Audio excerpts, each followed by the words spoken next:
dumarka uurka leh iyo kuwa nuujinaya waxa u banaan horta inay iska afuraan waxaana macnaha tilmaamaya xadiidka Anas ibn Malik al-Ka'bi Abu Daawud iyo qeyrkii wariyeen oo nabigu yiri sallallahu alayhi wasallam alla wuxuu ka dajiyay soonka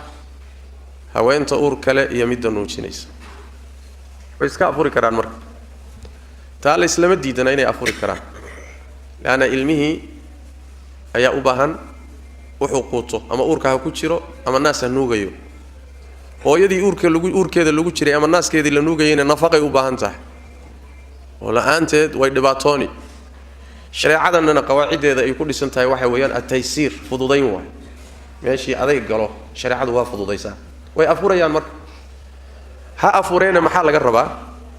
halkaas culimadu marka isku khilaafayaan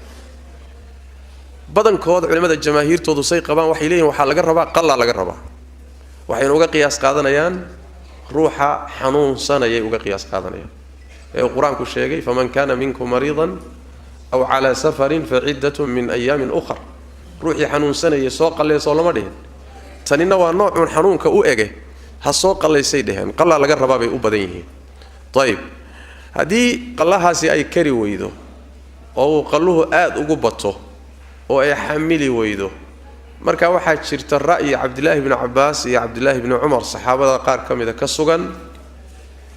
al-Imam Ishaq ibn Rahawiyana uu maray oo dhahaya raashin bay bixinayaan waa fatwo markaasi midii soomi kari weyda oo ay ku bataan oo ay ku adkaato awoodeeda ay ka yaani wax weeyaan ka tambadato marka loo fatwoon karo waay meel wax looga raadin karo waay laakiin asalku wax way qalla waajiba wallahu a'lam